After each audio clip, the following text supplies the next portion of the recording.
I'm Vic Cohen, and it's a fair question. It's a fair question. It's a fair question. I'm Vic Cohen, and it's a fair question. It's a fair question. I'm Vic Cohen. Hello and welcome. Welcome to Vic Cohen's It's a Fair Question. I am Vic Cohen, and it's always a fair question right here from Skidrow Studios in beautiful. It is, I would say, I'm going to go with the word beautiful. It's beautiful and stunning here tonight, the corner of 7th in Olive in downtown Los Angeles. If you haven't heard the show, the reason I call it It's a Fair Question is because on this show, there is no such thing as an unfair question. Everything is on the table. Then nothing goes too far. Nothing is ever too personal. And tonight, I have a guest who I am very excited about. I'm always excited about our guests, but I'm excited for many reasons. I think she's kind of like a new friend. It's weird. Like certain people I like click with for me. I don't want to freak her out. But I have new friends. There's certain people that just, I like their energy and I like their creativity. And this is one of them. And she was very generous to include me in a recent show she did. And I had a great time performing stand-up, and I had the good fortune to see her perform as well. And also see the show that she puts on. She's the producer. She's the creator. She's the host. She's everything. That's right. She is like, oh, and she brought me a gift. It's always a good idea. No one's brought me a gift who's been on this show. No one ever? No one. Huh. You're the very first. It's my Jewish mother in me. Really? You have a Jewish mother in you? Let's get that out. Let me, 1 second. Well, I am talking about a woman named Nicole Blaine. Hello, Nicole. Welcome. Thanks, Vic. Yeah, this is so cool. I really appreciate you being so open to coming down here. I know it's a drive coming downtown. Oh, whatever. And Gets it's me late. out of the bedtime routine with the kids. Okay. Well, you are a mother. Yeah. 2 children 2 of that them. you know about, Yes. right? Yes. Okay. That's the weird thing about being a woman. You know about all your women, your babies. They came out of me. Right, exactly. Yeah. Unless you're completely unaware of your surroundings. Right. Yeah. And your body. That's for sure. But that's one difference between being a man and a woman for sure. I don't know where I'm going with that. I loved your show. The name is called Virgin Sacrifice. Yes. And the show is just, it's just what you would imagine. A virgin comes out, a man who's never had sex, or a woman whose hymen is intact. Correct. That's important. And then we sacrifice them. Well, they do the idea of a sacrifice. They make love, and It's more of a gangbang. Like, that's true. yeah. I wouldn't say it's so gentle. That's actually true at the end. Yeah. Yeah. And that was actually my favorite part, but I don't want to jump ahead. That's true. We should go in order. Yeah, we should what? Go in order. Yes, Right. I agree, yeah. But yeah, it was really incredible. I mean, you were so gentle. Thank you. Yeah. I take it slow. You did. I do. You let it last the full hour and a half. I do. And I thought that 90 was fantastic. I time it. I'm a producer, so I'm very strict about the timing. You were really right on it, and it never felt rushed. Right. Even though we all knew we had to be done at a certain time. There's a clock ticking. There was. Yeah, it was really good. It's actually a comedy show.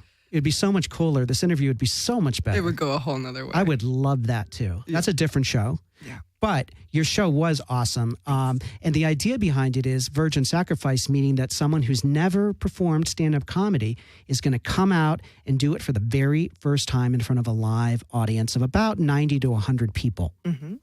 And so the night I went, there were about maybe 6 other comics and myself and Nicole. And Nicole has it was funny. I don't like going early, like first or even second, because it's the bullet spot. Nobody it's wants never to go fun. first. So I said so to Nicole, hard. and I was contemplating, because like I'm a guest. She's never even, she doesn't really know me. I mean, she knew me through a friend. Mm-hmm. So I was like, well, I should probably I want to say something, but I don't want to be one of those pain in the ass kind of comics. Mm-hmm. But I do want to say something because maybe there's someone else who really wants to go early. And sometimes that it's awesome because some of them do. They have another thing that they need to get to. They're like, do you mind if I go first? I'm like, are you kidding? Yeah. Thank you. So everyone in this room loves that you wanted to go first. Yeah, exactly. So I don't know, just getting to know Nicole that night, I didn't know how she'd respond, but I figured I would ask because it's always better. And it's kind of a little, it's odd as a grown man, I'd be scared, but it's like uncomfortable. I have the same feeling when I'm in other people's shows. I don't want to, piss them off or they're stressed out. They're doing what they're doing. There's enough going on. There is. Yeah, So I said to Nicole, I said, if you don't mind, I'd really, if possible, could I not go first? And then she said, I'm going first. I'm the host. It's a good staple answer, and it's the truth. It is true. And you had to go first. That's right. Everyone, that goes after me, I'm like, you're all lucky because I'm taking the fucking bullet. Yeah, you were. And I must say, the lineup she had the night I was there was incredible. I mean, not that I need to say that because, like I said, I was in the lineup. Yeah. But there were some awesome it was my fellow best comics. I say this probably every time, but I think it every time. It was like my best night. It was great. And I think that about every future show. I'm like, oh my God, this lineup is amazing. Right. And hopefully with this show that I'm doing with you here, and future things you do, the word will get out even more and more. I hope so. So the show I did was your 9th. Is that correct? 8th. Okay. So you have a 9th one coming up next month. Yeah. And you have them every month. I have them every month. Okay. And right away, if people do want to see this, I mean, the point of having Nicole here is not to necessarily promote her show. It's really because I wanted to get to know Nicole. And this is such a great place to do it. But if people do want to see the show, how do they get tickets? West Side Comedy Theater. If you just Google West Side Comedy Theater, it's in Santa Monica. It's off the 3rd Street Promenade. And you can just go to their calendar and you'll see Virgin Sacrifice. The poster is obvious. You'll know when you're seeing it, which one is the Virgin Sacrifice poster. But it's always the first Thursday of the month. Except when I'm doing it. Except for when you were doing it. Which was last Sunday. Which was a Sunday. Our first Sunday. And except for this next one, which is March 5th, because I'm going to New York the next day. So I didn't want to have a guest host and have the show exist without me. I agree. It was weird because my husband was like, just let it go. No, it's your show. It's my baby. I agree with you. It's weird. Especially early on. Especially early on. You need to learn this is called Vic Cohen's It's a Fair Question. It's true. I have to be here. You do have to be here. It's your personality. You're booking it and you're putting your brand spin on it. The brand, the feeling in the room. Which is a weird businessy way to think about it. But it's more that I'm just obsessed with it and I love doing it. And I kind of just felt sad that I was going to be far away. No, I think you were right. That's a great move. So yes. The next one that's coming up is March 5th, which is a Wednesday. But after that, it goes back to the first Thursdays. Okay, great. Yeah. Now, one of the things, I had a friend of mine who is a female. She was in the audience, and we were talking about the show and the different comics and the whole night. And she did really respond a lot to your set. And she particularly loved you're talking about your vagina. Yeah. Now, I loved that too. Who doesn't love talking about vaginas? I do. I love it. Yeah. I love the vagina. Absolutely. I love everything the vagina does. I'll be honest with you. I'm serious. But I agree with that, except just tonight, I had to tell my daughter, no more vagina. That is too much vagina. There's certain points. What was the context of that? That sounds really strange. Because I'm almost ready to report you to Children's Protective Services of some. Don't think it hasn't been done before. You reported yourself. Yeah, I'm concerned for me. It's on speed dial. It is. Oh, you're talking about you're the one being abused by them. Yeah. Well, and I do a whole set on the fact that I'm in an abusive relationship with her. That's funny. That is what it feels like. I have bite marks. I'm punched. I'm told. You should be on the S&M show. I'm in the wrong hour. We have Now, you have 2 children? 2. A girl and a boy? See. And how old? My daughter is about to turn 6, and my son is 2.5. I love it how you're like a kid, because only kids talk about what they're about to be. Oh, that's so true.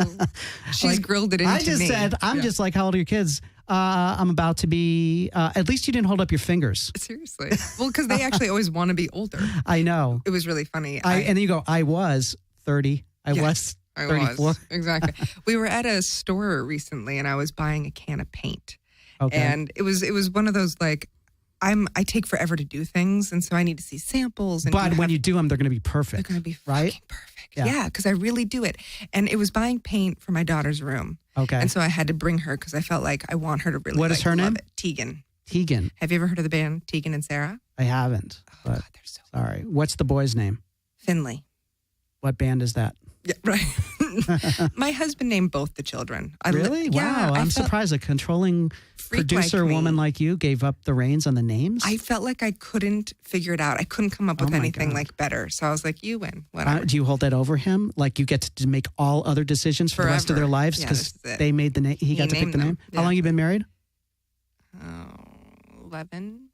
11 years. And your husband is really a great guy. I mean, from the time I got to spend with him, he's creative and... well, he is technically my producing partner. Okay. I do it mainly alone. And your reproducing partner. And my he's in every shape and form. And yes, that's good. Quick. But yeah, I don't do anything without him. And so we've always been producing stuff together. So even though I'm the stand-up and he's not a stand-up, but he really... helps with everything possible. Well, that's great. It's important to have that. So we were at the paint store. Yes, you and Tegan. Tiger. I'm trying here. No, it's funny. My parents, when I was pregnant with her, they were like, "I'm sorry, what's the name? Is that a wood?" I don't know. They couldn't say it. It's a tough one. It's a weird one. You know who can't say it? Your husband? Mexicans. All of them. That's all of them. There's all not of them. one. They can't get it. There's some combination of letters, and they always look at me like, they can't. Was that planned? Yeah, I just don't want her to have any Mexican Is that what friends. your husband was up to? Yeah. See, when you keep him in charge, give him the reins, what happens? So there's Tegan and what was the other? Finley. Okay. Yeah. Okay, so we're at the paint store. You and Tegan. Me and Tegan. We're at the paint daughter. Store, the daughter. And it's taking forever to... It's not even a good story.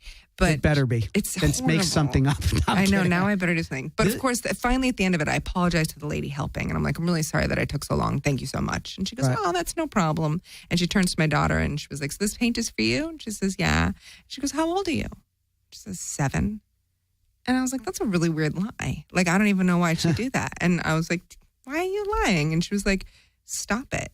And I was like, stop what? And she was like, don't treat me like that. You're just my nanny. And it was You got to be kidding. No. And it was out of nowhere. She's how old for real? 5. She's She was 5. turning you into the nanny? Yeah. Wow. What was that about? I don't know. That's why I'm saying I'm like literally in an abusive relationship. And the lady's looking at me like, I'm your mom. She's like, yeah, okay, lady. That's like, really it got weird. That's really funny. And now I'm wondering maybe you are the nanny. Like maybe you're the one who's delusional. No kidding. And the other thing about that is what comes off as a cute story cut to, 10 or 15 years from now when you find out that little Tegan was schizophrenic. Yeah, right. You're like, oh, maybe that wasn't so funny. She really did think I should have known. That's listen, I know she came out of that vagina. You heard my vagina story.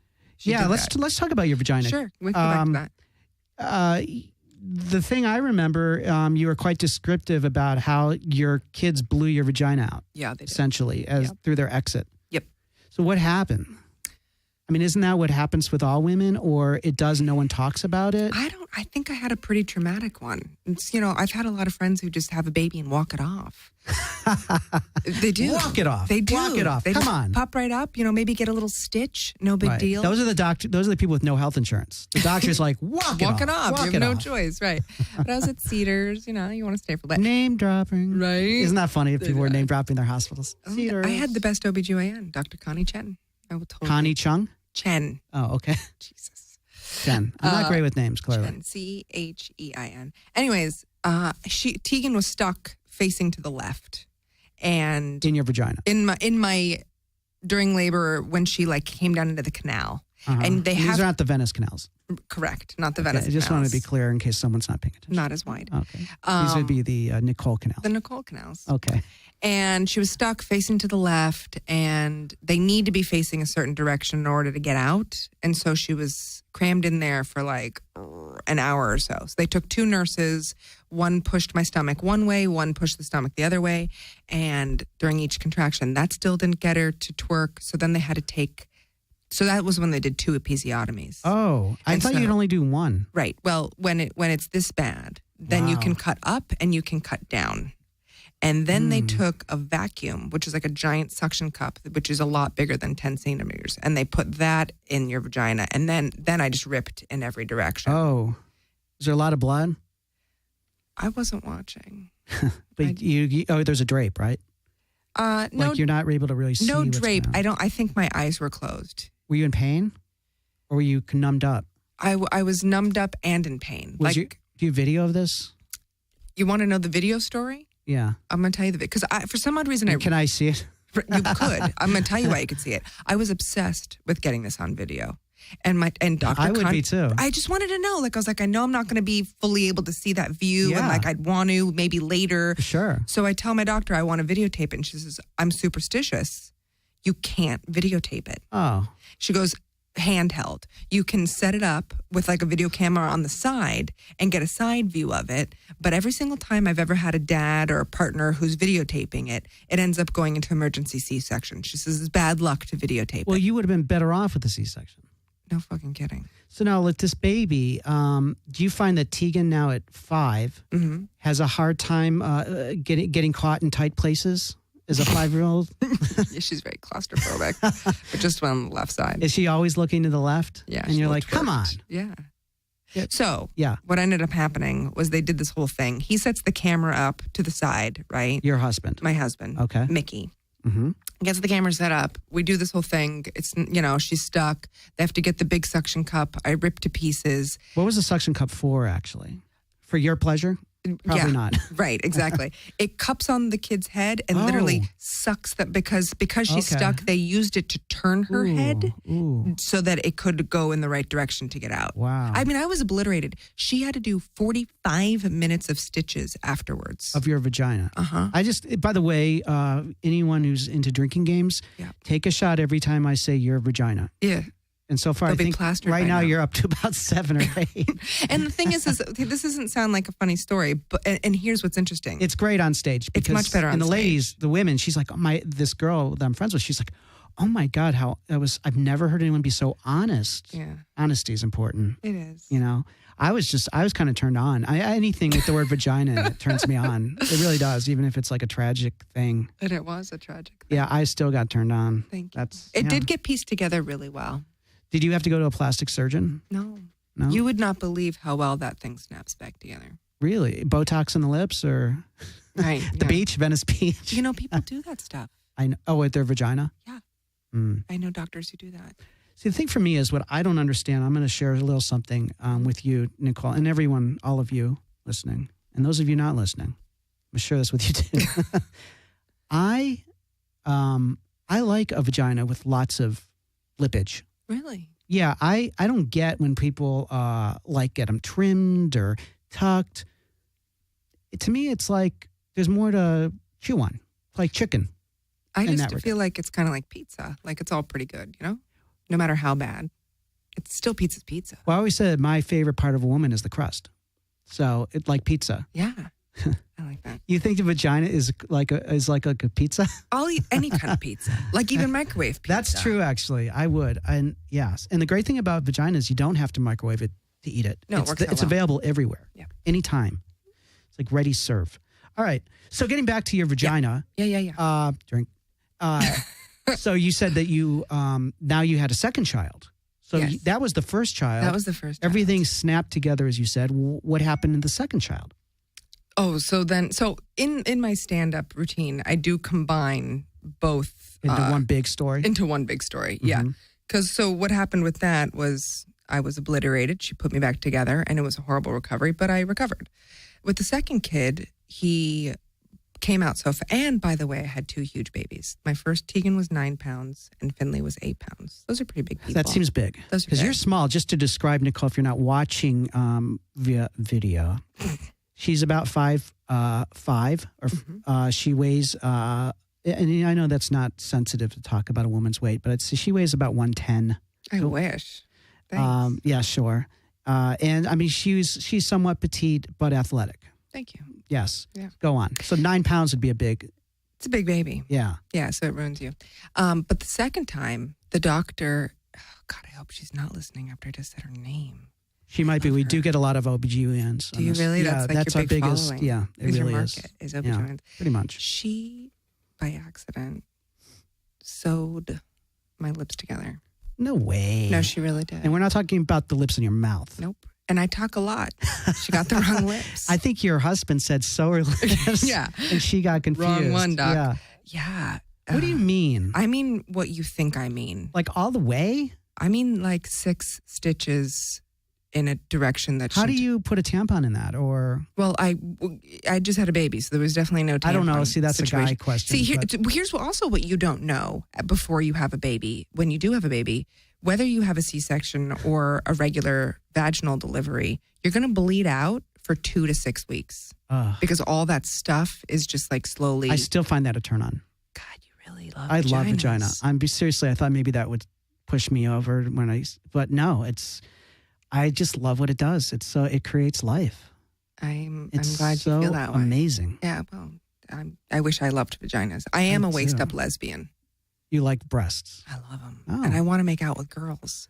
I missed my opportunity, though. That was the 2 shows ago here in the studio. Really? No, well, that's good. That sounds like a fun thing for your husband. Now, to fulfill. Yeah, well, if you haven't. I haven't. And so now I feel like at this point, like I need to do an acting job that just like lets me get that out. Right. Of my Well, you system. know what? It's so funny you say that because earlier I was just working on a scene with 2 ladies making out about 3 minutes ago. Really? Actually. And you want to rehearse it. That's what you're saying. You Yes. being the woman. Got it. No. I would never do that. Although I do have a wig in the car.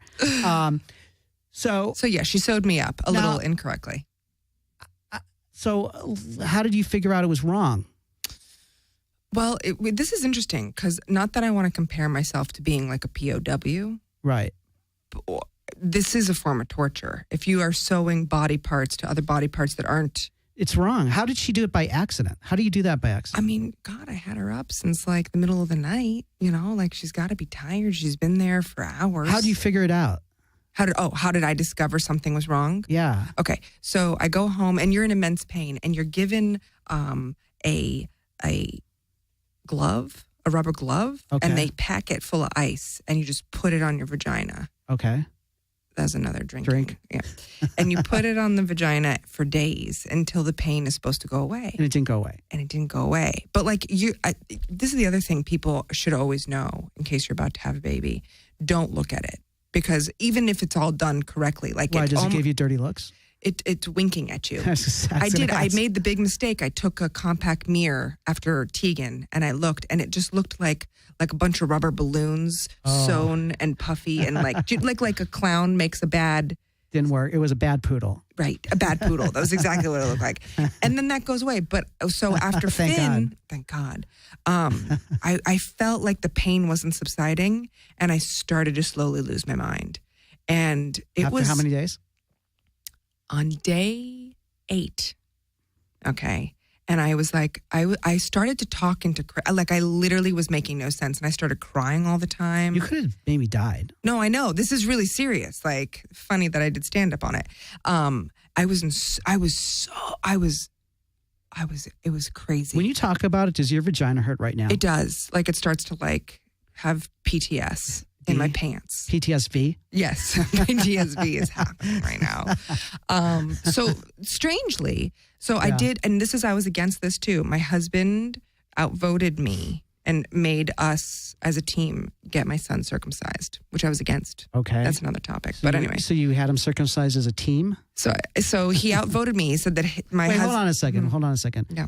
Before you get to the circumcision, if we're done, it sounds like this is about to explain how I discovered it. So in the Jewish tradition, 8 days later, the boy gets circumcised, where it's usually a ceremony in a house. There's someone called a moil. He comes over. Which I didn't do any of this. Okay. Because I'm not that Jewish. Or you could do it in a hospital, or a urologist could do it. Correct. But typically, even the OBGYN does it. Okay. Nowadays. So the OBGYN did his circumcision in the hospital, which I was against. Another story. Anyways, something went wrong with it and he started bleeding. And I freaked. So I was ignoring all of my pain, but I was freaked out about him. So I took him back to the OBGYN on day 8. And I walked in and I was like, hey, so while I'm here, because she was like, yeah, he's fine. Look, let me just clean up the blood. He's good to go. And I was like, well, do you mind if I just show you real quick something that's going on down there? And she's like, yeah, okay, you'll be fine, whatever. Because they always think that you're ridiculous. It's Mother's Sunday at the OBGYN office. It was. Isn't that sweet? So I hop You're up one of those people who works in an extra prop. I was just wondering while I'm here. I love you. I'm kind of like that, actually. I know I have a cough, but there's this thing on my ball sack. Can you just take a look? Just real quick. Just be a minute. Yeah. So I hop up on the table and she looked at it. You did hop. Oh boy. But literally, I feel like it was one of those moments when a doctor looks at it and goes, And you're Really? like, what's wrong? But in Chinese. In Chinese, which is totally different. Yeah. And so then she just got out a scissors and she snipped about 6 extra stitches out. And it was instant relief. But how do you know it was did she say, I'm so sorry? Yeah. But she has to be careful because she doesn't want to get sued. She doesn't want to get sued. So she kind of gave me an I'm sorry look. Like, I really feel like she was speaking in code. And it was, do not sue me. Here's your vagina. We cool? And I was like, yeah. Are your lips slanted? From the stitches? Yes. That's horrible. If that sounds like a racist joke, it wasn't. But it wasn't. It wasn't. It kind of felt like it was, but I was just going for the joke. So it was, all right, go on. Worth it. It all recovered okay. After that moment, Asian people, I was fine. I was going to marry an Asian. Oh. I don't have one in mind. I just mean theoretically. I just wanted to have like a half Asian baby. Oh. Or like a half black baby. I just wanted not white babies. Yeah. I want to, I'm getting older, but I still want to have a baby. And not a white one. I want anyone. I told my dad. I'll give you one of mine. Oh, I would love that. Whichever one you want. They're on eBay. eBaby. Yeah. Oh. It's funny. I've always, we'll talk about it later. I said to my dad, I go, I do this joke in my stand-up. I go, I really wanted to have a baby. He's like, well, you're getting old. You better save your sperm, And I said, don't worry, Dad. I know exactly where my sperm is. And it's all over my apartment. It's on the walls. It's everywhere. Now, speaking of virgins, this is a very exciting show because you've arranged to bring in someone who will be deflowered in the upcoming month and someone who was deflowered 2 months ago. And we're going to bring them in just one moment. Okay. They're waiting outside in our beautiful lobby. I want to ask you this. This is called It's a Fair Question. Okay. When we talked, you said that, and speaking of virgins, you dated your high school sweetheart. Mm-hmm. I hate that term, but that's what it was. Mm-hmm. How young were you guys when you met? You and Mickey. I was in 8th grade. Okay, so I'm assuming you were a virgin, unless God forbid there were some things we shouldn't be talking about. No, yeah. I met him in 8th grade, but he was dating one of my best friends who was a year older than me. Okay. So he was at Santa Monica High School. He was a junior. Okay. And I was in 8th grade at the local middle school. He's a few years older than you. Right. He's 3 years older than me. And she was dating him because she had started high school because she was a year older. And I remember she was like, oh, come see me in this play. I'm in it and he's in it and he's my boyfriend. And he's really cool. And I went to the play and it was Grease. He was Kaneki at Santa Monica High School.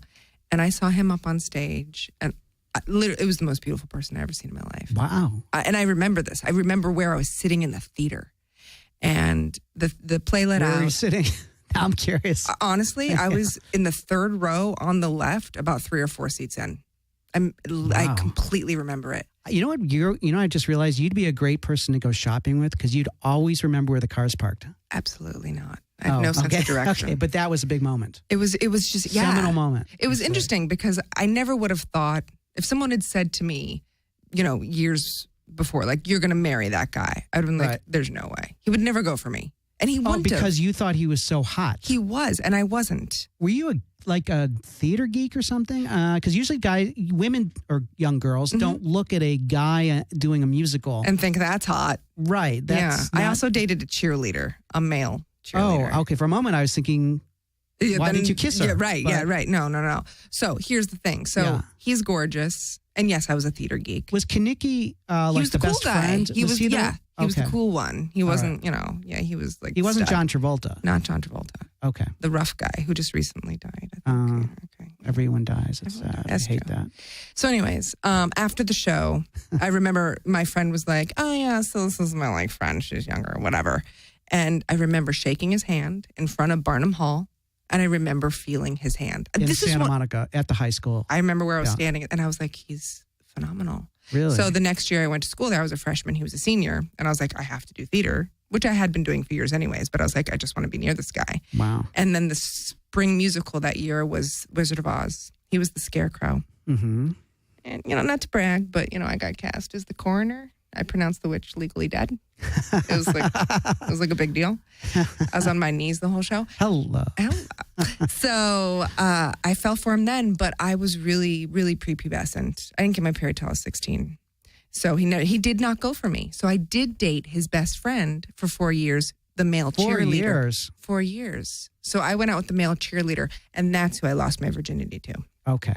So Mickey, Wow. You know what? I'm so relieved for you. that I had a person. Yeah, that it wasn't your. I feel maybe it's because it's just a guy thing, but I feel like it's really important to have experiences. And then in college, and then I didn't. Okay, so then I went away to UC Davis, and I did sleep with one guy my freshman year. You're a whore. I was totally a whore, and he's gay. So I feel like I had really good experiences. As if the cheerleader you screwed in high school wasn't gay enough. God damn, that was good. That's true. So I've only been with gay men and my husband. Right, which makes me think I know what Mickey's doing about now. He's probably at a truck stop off the 605. Oh, damn it. So, yeah. You think he's babysitting? He's babysitting. So you've had 3 lovers. I've had 3 lovers. Okay, now, and I assume Mickey, being an older man, he's had some experiences. Yes. Okay, well, not good. much, but okay. We'll let him talk for himself. Yeah, exactly. But I'm just so relieved for you. That I've had other bad experiences. Just experiences. They were bad, by the way. Well, even better then, right? Yeah. I'm sorry. Well, when you're making love to gay men, that's what happens. It's not going to usually be good. When they say, Nicole, pretend you have a penis, that generally is bad. It did get weird. I'm going to be honest with you. The first guy that I dated, he put a lot of peanut butter on his penis. And had his dog lick it off. Crunchy or smooth? Smooth. The dog likes smooth. Oh. This is a dog thing. This is how fucked up that guy was that I was with for 4 years. And he made that part of your lovemaking experience with him. I wasn't there, but what was weird is they told me about it and I didn't break up with him. Oh. Like, that's concerning. Right. Did you have a peanut butter allergy? Is that why you went to the dog? Isn't that, I don't know. It's so How old were you when you heard that? I was in high school. That's like, that's bestiality. That's technically bestiality, right? I just think he was really like a sex addict. And he had a penis pump. Oh my God! Like at that age? At that age. Well, he was 3 years older than me too. I don't care. That's still. Isn't that weird? There's something wrong with him. Oh yeah. Well, it depends. What kind of dog was it? What was the breed? German Shepherd. Oh, I get that. Yeah. Actually, I draw the line. I've done some. I mean, as a kid, I masturbated and I stuck my penis in everything. But not in a dog's mouth with a can of peanut butter. Never. Okay. No, the weirdest thing I got was I masturbated in ketchup, eggs, and a raw chicken breast. You fit into a ketchup? No, not in the actual jar. That just means it's such a small little hole. How old were you? I was 35. No, no, I was like in elementary school. I mean, I was an anxious kid, and the only way I could soothe myself without doing drugs, because I was afraid of dying, because I was so neurotic, would be to masturbate. Yeah. Because in my mind, I said this last show, it's becoming a theme. I know that no one ever was found dead with their dick in their hand. It's true. It's never happened. It's true. So I looked really safe. So I was so horny and I was so scared to like approach women or girls. Yeah. And because when I was looking at all the porn in the magazines, to me, that would be like going to the Smithsonian and looking at the Constitution. I'm never going to touch it. Right. I can look at it. Right. And appreciate it. But I was always curious what the vagina felt like and what it would, so first I was making love to Charmin rolls. Oh, I thought that was the name of like a black woman. I was like, that's sexy. I tried to have sex with the cleaning lady. She quit that day. But I didn't do it in an obvious way. No. I did it in a way that was actually very clever and it was not abusive or anything wrong. What I did was I cleverly left the door about a half inch open in my bedroom. And I waited. I made sure everyone was gone. They'd all gone grocery shopping. It was just me. You're like a kid at this point. Yeah, I was. Okay. I was young. I was high school. Okay. And my idea, this is how my thinking was. Okay, mom and dad are gone. 2 brothers are out. She's gonna go into my room. I leave the door a little open. I am lying on my bed face down, bare-assed, teenager, imagining in my fantasy that she's going to open the door and she's going to be and she's going to be like, look at that teenage ass. I need it. I got to have it. Yeah. So, I mean, I'll never forget. I'm hearing her heavy breathing because she was a big woman. Yeah. Eastern European. It wasn't excitement. A lot of heavy silver. breathing. No, it was her walking up the stairs carrying a vacuum and a bucket. Right. A big vacuum and a big bucket. And she did make it right to my room. And I remember my heart pounding. And, this could be it. This right? is so vulnerable. Yeah. Wow. And what, that I'm sharing it? Or does that happen? That you did this and that you're sharing this. Yeah. And so she opened, I'm like, and I'm fully aroused, I'm sure, but I'm lying on myself. There's nothing. Right. She would only saw your tushy. Right. And to me, that wasn't like anything big. I mean, I had a nice ass, I will say that. But anyways, I'm thinking I did. I kept pretty good shape. But anyway, so she opens the door and I'm facing away because I'm imagining, she may walk in and I'm hoping something at this point. And I'm so aroused, like this could be. And then she shut the door. And then later that day, she was speaking in Polish to my parents, explaining that she quit. Do you think she told them? Well, I think it was either that's why she quit, or it's because she had asked me to clean my room, and I was so annoyed that the cleaning lady was asking. This is really obnoxious. I was obnoxious that day because I was telling my brother, this is bullshit. She's the cleaning lady, and I got to I'm cleaning my room when she's the cleaning person? Spoiled, rotten child. Right, horrible. And I really wasn't, but that was a bad moment. It was a bad moment. And I wasn't rude to her, but she probably heard that, and that is rude to her. And I wouldn't be like that now. But anyways, now I feel bad. No, I'm don't sorry, feel bad. Mariska. But you know what? I think that's a normal mentality for any young person to have. It was immature and whatever. Yeah, but so it could have, that's my out. Yeah. To think that it wasn't my ass. Because I don't know, I think she may have left because of your ass. You think? Not that it's a bad ass. But it wasn't, I didn't say to her, let's make love. She never saw my penis. Right. I was facing away. Yeah. I had my ass partially covered even with the sheets. It wasn't, I tried to be seductive in my pose. Maybe she picked up on that. You think? Maybe. I don't know. You might have sexually assaulted your Polish I did not assault her. lady. I don't like that word. You feel like it was assault? No. I didn't touch her. No, I'm joking. No, but I think she probably quit because of it. I don't know. But anyways, I don't know how we ended up there. But that was high school. But anyways, I really like that you shared that. Yeah, and then I made love to raw chicken breast, thinking that is what a vagina might feel like. And I wasn't off, actually, on that one. That's probably but that just seems really full of germs, and you could get salmonella poisoning in your maybe urethra. I might have been wearing a condom. Oh, that would be really smart. That's a good Jewish boy. Yeah. You're such a good boy. I have a hunch. Yeah. And I think the catch-up in subliminal, like in my unconscious, was it's like a period. Yeah. Maybe. And moist. Yeah, I don't know how my mom cooked. I mean, everything was under my bed. I kept taking stuff, honey. I tried honey. I tried barbecue sauce, which burns. But the worst was the toilet paper roll because it chafes. I was not experimental like that. Yeah. I was just so, I don't know. I was very anxious. I told you I love the vagina. It's never ended. I'm glad that. Yeah, there's a chronicling right there. Yeah, no, I think it's good. I think it's healthy. Thanks for helping me with that. Thanks for bringing that out of me. Now, we must bring in your guests. Yeah. They're your guests as well as mine. Mm-hmm. Hey, guys.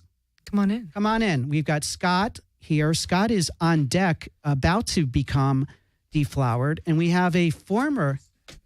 Ted. Ted, take a seat, sir. Put on those headsets, and please make sure you talk right into the mic. No, right there. There should be that should work for you. Yeah. Okay, great. Thank you guys for joining us. Thank you for having us. And thank you for bringing them. I know. I love my Nicole. virgins. I love all the ones I've had. So we've got Scott here who's about to go next month. How prepared are you for your big debut? At the moment, I'm probably at 30% prepared. And that's for the writing process, and then probably 10% emotionally prepared. What do you do for a career? I work at a production company, so I'm like an account director / producer, kind of. We do digital projects and stuff like that. What kind of stuff do you work on? Like DVD extra content is a big one of our. You're very Hollywood, Like someone somewhere else has no idea what extra means. DVD extra, I'm guessing, let me guess if I'm right, this would be like blooper stuff or scenes that have been cut out of the film that are included as bonus material. Yeah, that's probably people do know what that means, but you didn't say film, but just that's what it is mostly, right? Feature stuff? Yeah, so TV shows will do the little featurettes on how they make Are you episodes. editing that material? I'll hire editors to cut it for me. So that sounds really cocky, but no, so you're kind of like a coordinator. Yeah. Okay. And so you really are in show business. Yeah. But it's more of the production side. Yeah, the behind the scenes. Completely behind the scenes. Yeah. Okay, great. Ted, how are you, sir? I'm well, sir. You performed 2 months ago? I did. You were deflowered? I was. I noticed I bled. You did? There was a lot of bleeding? Did anyone hold you afterwards? No one held me. I was very upset about that. Now, how many minutes Nicole, do they do when they're I the tell virgins? them they have 3 to 5. Okay. And that they really need to cap it at 5. because as you know, as a stand-up, I think that we all want to like, you have a tendency to go long. And when you write that sort of stuff, I feel like if anyone were to say, now take the best stuff, you get down to 5 and it'll be the best. Yeah, and to do great 5 minutes. It's not easy. Tell us, what was that like? Now, again, we're talking now, it is Ted talking to us, who's already been on stage and gone through the process. It was performed for, how many guests did you have too, by the way? Sorry. Beg your pardon? How many guests did you have? Guests at your show? You had some people there, right? I had some people. I had we've sold out for months. So. Yeah, I had a bunch of people from work. My only regret was not actually inviting my friends' friends, because I didn't really know how it was going to go down. How did it go down? It was pretty fantastic. I mean, the 20 minutes before getting on stage was probably the hardest 20 minutes of since giving birth to my child 6 years ago. It was. Was it anything like Nicole's experience? Did your vagina blow out? No, but my ass almost did. It was from eating so much food, or just so. Oh my God, what the fuck am I doing? How many kids do you have? 1 3/4. Okay. Why are you looking at Nicole? Did she have them? Actually, you know what? That's a different show. I want to tell you, this lady. Yes. Hardly know her. Yes. We're at our kindergarten get-to-know-you picnic. She walks up to me, and we knew each other from, here and there. She's like, I'm collecting stories, from fathers about their daughters and about their children. Could you just think of something funny? I want to get you on camera. I'm like, okay. So I go off to the corner of the picnic, and I come back. I tell my little story, and that's when she pops the question on camera. Great. There's just absolutely no way that you can say no. So that's how this whole crazy mess started. Popping the question, meaning, will you be a guest? Come do it. I don't even think I said, will you be? I was like, so you're going to be my next virgin? Yeah. What did you see in Ted here that in your mind he'd both have been a great really virgin? Funny. He's naturally like an incredibly quick, funny guy. And I feel like, and this is what I look for in all of my virgins, which is interesting because I think formulaically as a stand-up, what it takes to be a good one, I think number one is likability. Mm-hmm. These guys are likable. And these guys just looking at them. They are. They are. You want to hang out with them. And I do think that an audience has a perspective if they want to hang out with you for X amount of minutes. And so I'm attracted to those type of people. And so I know that they'll be good. That's great. That's a great point. So now, what do you do for work normally? Bartender. Okay. Where do you bartend?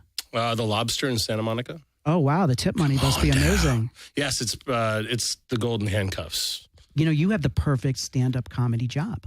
It is. I mean, yeah, I've worked with a bunch of them. And there's no way I would do what you guys do for a living. How many minutes did you do? 4 and something. No, you did did change. 5. I think it was I did 5. A strong 5.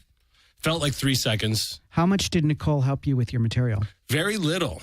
It was actually kind of frustrating. I think she really got off on it, watching me just fucking Nicole, do you meet with the comics and help them develop their material? I offer anything. I'd lost my mind at that point. There was really nothing she could do. Just like if you've never written comedy before, you're sitting there trying to come up, whoa, what's funny? What do you do for work? I'm just pour drinks. Right, sorry. Sorry, I just had a complete lapse in memory. No, it's all right. So I was what do you a musician do for work? Back in the day. I'm going to go with this. I bang my wife. Really? Okay. She pays me. So she's not a virgin either. No, definitely. So here's part of the process that I do. Sorry, can I just ask you one thing? Yeah. That is your full-time job. That is my full-time job. I just want to clarify. Okay. Because a lot of people who do bartend have an arts type job, and that affords them the flexibility. I was once upon a time a musician, and I've been on stage before. That's what makes this so singularly terrifying. You get on stage with people who you've been working with for months, years at a time to do a show together. You load equipment up, you argue, you yell, you scream. But you literally get walked up onto the stage, pushed out by yourself, and then it's a free fall. I interrupted you, and I apologize. What were you going to say? I was going to say the process that I do with all my virgins after I find them is then I say, okay, so we'll go out to a show together and we'll watch a show. Any show? A stand-up show. Okay. So I take them out, which I just recently did with Scott the other day. Where'd you guys go? The Improv. Oh, okay. And it was great. And we got to see Brian Callen, which was nice because he had been in my show, and now I finally got to watch. He's a really funny guy. He's phenomenal. Yeah. Brian Callen's amazing. I like his physical comedy. That's why I think he's great. Anyways, so I say, I'll take you to a show and we'll talk shop. So then I give, we just like, how do you form a joke? And they both have different questions. Like Scott, you were asking me about transitions and like how to string kind of like something together. So we kind of talk shop on that. And then I set them free and I say, now you can share with me your material and I can help you with like any forming of it, or I never need to hear it. And Scott, I have a feeling he's running on his own. Whereas Ted came over to my house once a week for 6 weeks and we went over everything and rehearsed. And in all honesty, I kept saying, it's good. You're good to go. Like my job, there's not really anything for me to edit. In all honesty, it's their experience. They can say whatever they want. Like I feel like I'm more moral support. I don't know what you're. Is the idea that you encourage them to write about their own lives, at least as a starting point, or do you give them any kind of guideline as a suggestion? Scott's the only one that hasn't asked any questions about that, but that is exactly what I tell all the other ones who have asked is, tell a story about your life, be vulnerable, be personal, and we'll all relate to it. Okay, Ted, tell me about your opening joke. And get right on that mic. If you can get right on top of it. I don't really remember. I think you shitted me out. You were like, fuck Nicole. No. Actually, I got really touchy-feely. I didn't tell a joke at the beginning because I just wanted to just settle down. And it was kind of, I didn't really intend on doing it, but it just kind of happened. I just thanked her at the beginning. You got before emotional? I ripped into it. Not really emotional, but just like, hey, you know what? To ask somebody to do this, I felt honored. I hadn't felt the honor until I was on the stage and everyone was looking at me. And I was like, this is freaking overwhelming. It's totally overwhelming. And I had to do the show. And by the way, my material was about my wife's vagina. To my daughter's kindergarten teacher and about 25 members of the class. They say right what you know. Yeah, they say right what you know. So I was overwhelmed with it, and so I didn't start with a joke. I went into, hey, thanks, Nicole. In a world full of people trying to push us all apart, it's really nice every once in a while to have somebody trying to bring us all together, and she really does. I mean, she really got that whole room full of eclectic personalities. Parents from school, from my work, from her. Wherever the hell you find all these people. So now, just to be clear here, you had a child that was in the same kindergarten class. Yeah, we just met. And you saw something in Ted that felt right for your show. Yeah. And then in that moment, you kind of tested him by asking him a question, and you're in your head, you're like, yes. Oh, I already knew. Oh, you already knew. Yeah. What was the point of the video? Was there planning to use that? An excuse. Yeah, actually, I am. I have been shooting the shows. And so I'm putting together a sizzle to pitch. Okay, so that's what that was about. Yeah. Okay, great. Now, do you remember any of your specific jokes, Ted?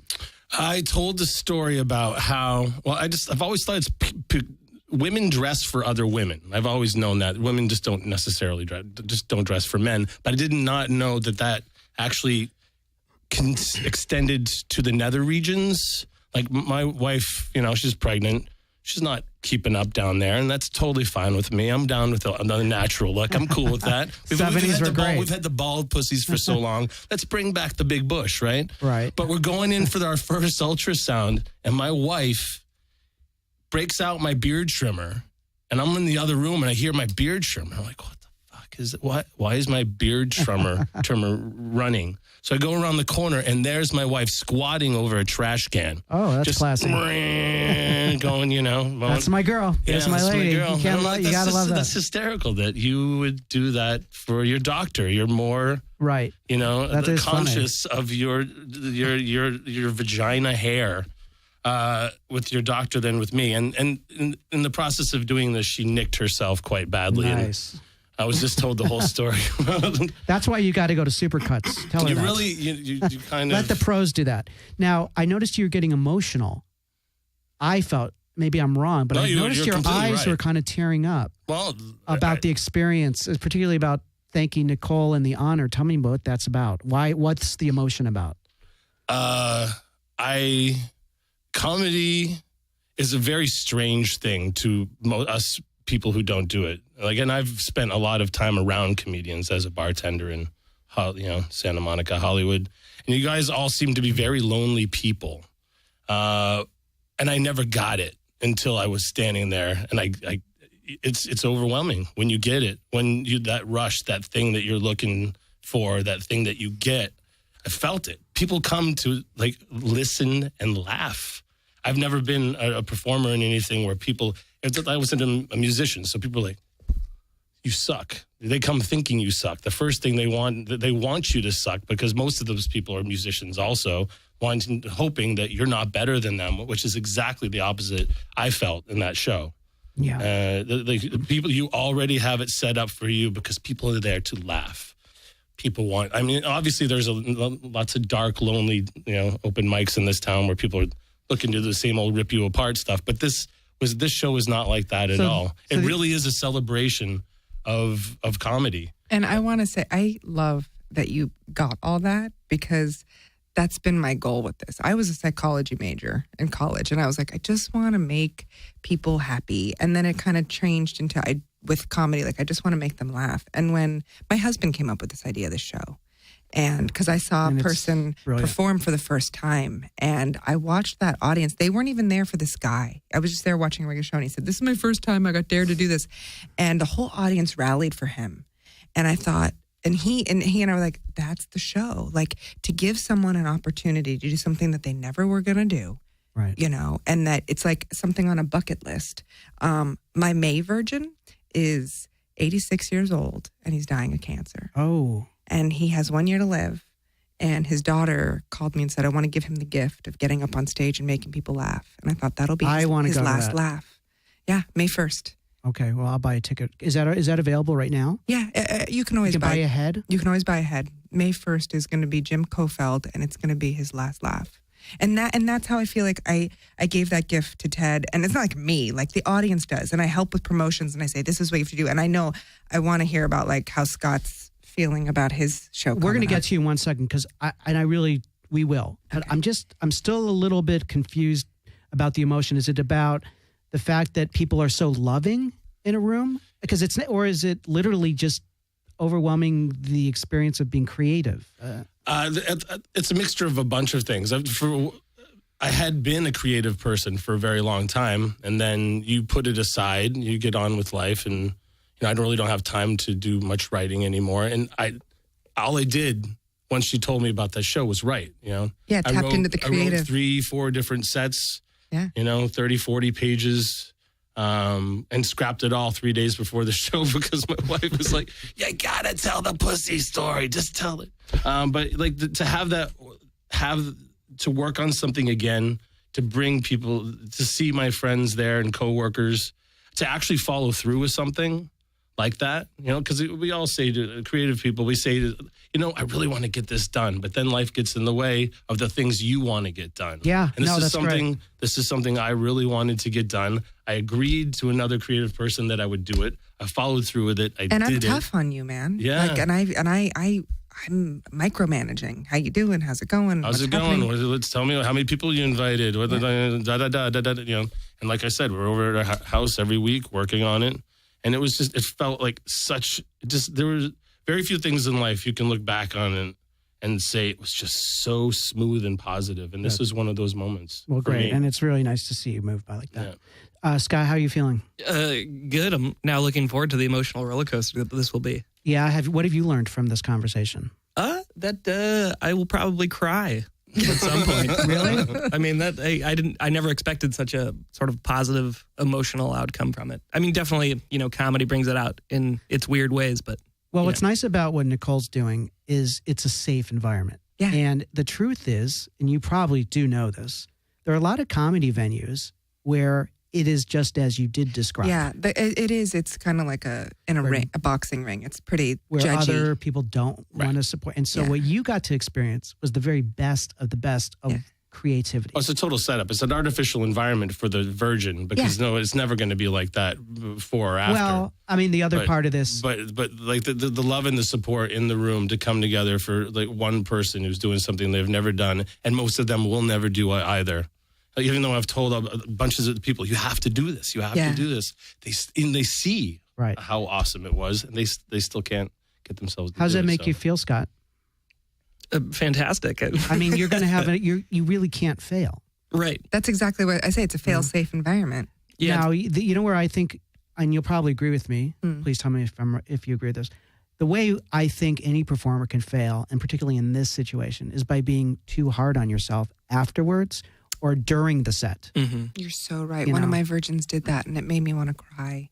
He's a really close friend of mine, and that is exactly what he went home and he went, I didn't nail it, and I didn't say this, and I went, oh, Jason, you did. Like, you're fucking with yourself and you're ruining the experience. Yeah, so that is amazing advice. Please enjoy the journey no matter what. Yeah. Because, a lot of it doesn't, comics, they will have a great set, but because they decided they didn't, while it's happening, the audience starts to believe, question their own, they're like loving the set. And like I've seen it, you've probably seen this, where a comic will, I don't do this because I don't like this style because it just doesn't feel where you turn fun. on the audience? Well, I'll never do that. Okay. I'll never turn on the audience. That's horrible. Or if jokes aren't working, I can say it in a fun way. But if I go, well, that didn't work. Yeah. Boy, this is a tough night. That's what I mean. It's like you turn on them. You're like, well, you guys didn't think it's funny because I'm sucking. And sorry that, and it gets awkward and everyone's really uncomfortable for you. Yeah. Yet I never want to draw attention to me bombing. But right. And bombing is really just a term that is so subjective. I mean, to get out there. But let me ask you this, because we're really almost out of time. What's your first joke? And what's your closer? Well, I mean, I just feel like, 5 straight minutes of poop jokes will be fine. I feel like that's a good... I noticed a trend. We got vagina, we got poop. We're slowly working What's our the way cancer up, guy going to be talking about? Pee? I mean, yes, it is. It's cancer of his pee-pee. Is it really? It is. Oh, there we go. It all comes together so nice. So if people want to see you, Scott, that would be next month. We are recording this in February, so that would be March what? 5th. March 5th. At 8 p.m. Is it sold out yet? Because I know you sell out fast. It's up to his friends. Okay, but currently there are tickets available. There are for tickets anyone available. listening. Yeah. Okay, great. And anything else you'd like to share with us, Nicole, before we run? And where can people find you if they think they would be a good virgin for the show? Yeah, I need virgins. I want to change more lives and give everyone this opportunity. I am on Facebook. You can go to Virgin Sacrifice on Facebook. Virgin Sacrifice. Virgin Sacrifice. Okay. And I do have a Twitter feed now that I'm going to start doing, and it's going to be Virgin Sac Show. Virgin Sac, SAC. I like a ball sack. Got it. Jesus okay. Christ. Virgin Sac Show. Okay. And so we're going to start tweeting because Scott's really hot girlfriend told me that I need to be tweeting. But if someone thinks they would be a good virgin, they can find you on Facebook and just message you? Nicole Blaine. Yeah. Or through the Virgin Sacrifice page. And it's Nicole, NICOLEB, as in Bob, LAINE .com. Yeah. Right? Yeah. And that is my way website. to contact you. Yeah, or NicoleBlaineComedy.com. No, at Gmail. NicoleBlaineComedy@gmail.com. Okay. That's why. I want to also want to thank, before we go, Mindy, thank you for doing such a great job and staying late. I know you weren't expecting to be engineering tonight, but you did a great job. And I want to thank both of you guys. Thanks for having the courage to do this, to do Nicole's show, and for coming out here and taking the time to drive all the way downtown. I know you came from far away. My pleasure. Yeah, thanks for having us, for sure. So Monica far away. I know. So, Scott, thank you. I looked at the wrong person. Like I've got a bad vision problem. And Ted, thank you very much. And thank you, Nicole. I hope we can have you back and we'll do some more talking about some other stuff. Absolutely. You're so much fun. Maybe we'll bring Mickey and a girl for you to kiss. Please make that happen. And thank you for these cookies she got me. You're welcome. Oh. Yeah, these great. I'm going to open them up right now. They're pretty delicious. All right. Well, thank you again, everyone. Join us soon, anytime, or right on iTunes or at the skidrowstudios.com website. Again, it's been Vic Cohen here on Vic Cohen's It's a Fair Question. It is. I'm Vic Cohen, and it's a fair question. It's a fair question. It's a fair question. I'm Vic Cohen, and it's a fair question. It's a fair question. I'm Vic Cohen, and it's a fair question.